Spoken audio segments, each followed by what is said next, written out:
Okay. What time is it? 20 to 2. Okay, this should be good. Okay, I'm somewhere, so we're going to have a little chat. I'm a little bit late, but anyway. How you doing? Great, Gerald. It's good to finally be able to have a chance to sit down.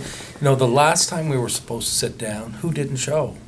It wasn't the Premier. Well, you were stood up. You were stood up by the blogger, and you are the Premier. Unfortunately, there's still some people that don't know you, but you are the Premier of the province, and we're sitting down for a midterm interview. One thing before we go on, I don't want to miss, but I'm in Fredericton, so if I miss a few questions, I don't have no papers with me. No. So if I miss something, I'll see you on the street. Tomorrow is going to be Monday. We will have a new leader of the Liberal Party. You got a prediction? No, I really don't. How come I expected that? Look, it's ultimately that's not my concern.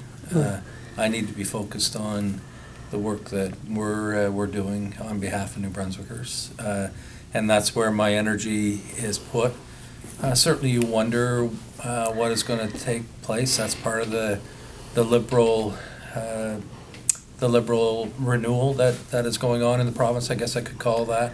The people will decide, and sometimes even the dogs might decide. Yeah, I know. Okay, yeah. It just came out an hour ago. There was a dog that's running for leader. That's anybody dog could vote. Voting. That's voting. So that I guess it does raise concerns about ultimately the way the process worked. But that's neither here nor there. This weekend there will be a new leader of the Liberal Party. They'll have their own ideas, and we have our ideas, and we'll present that to New Brunswick. There's nothing wrong with that. One vote. Oh, one vote, one member.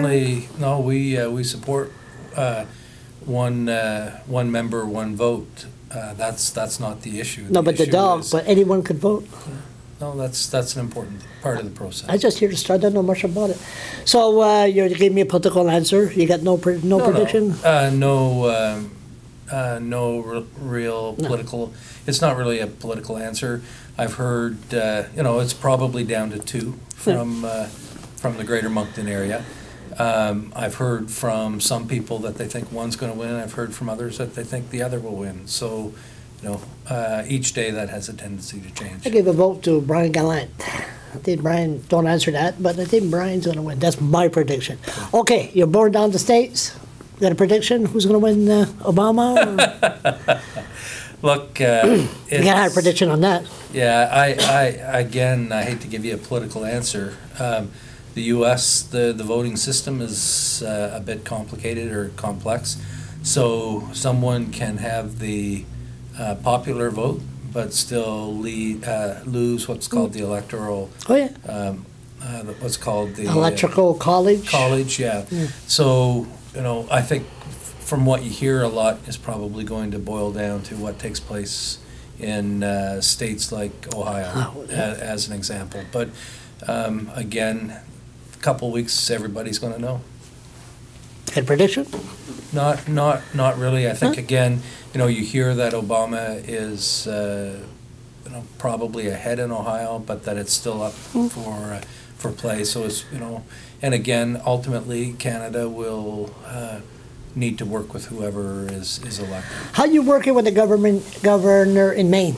Actually, very well, and we had a really good day yesterday. We met privately in St. John, and then we had a joint session with the Board of Trade from St. John and a number from the Chamber of Commerce from Bangor. It went really well. It's interesting, the two of us had a similar experience over the last little while where we each led trade delegations to China and how we were impacted there by seeing a lot of the change that's taking place and just what that could mean for us long term, both for opportunities like increasing our trade and diversifying our trade, but at the same time the competitiveness that we see there.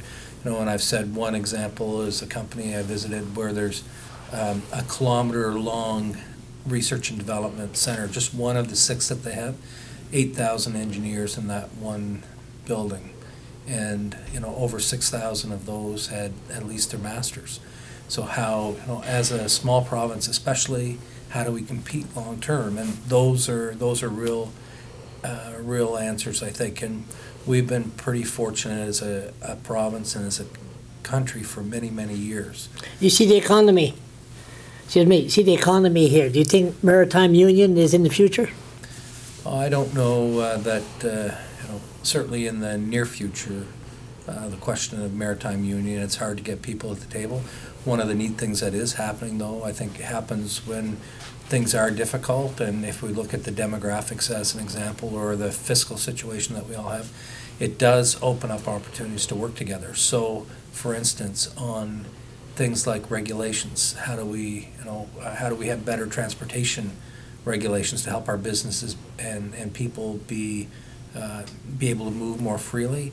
Those are things we're working on now. Or how venture capital investments. We know that companies in Atlantic Canada, that there are gaps, that they don't have access to strategic money at strategic times. So again, those are things that we're doing collectively to help our companies succeed here. So I think we're finding more and more ways to work together, and I think that's an important part of the leadership that needs to take place. That's good. Okay. Part one.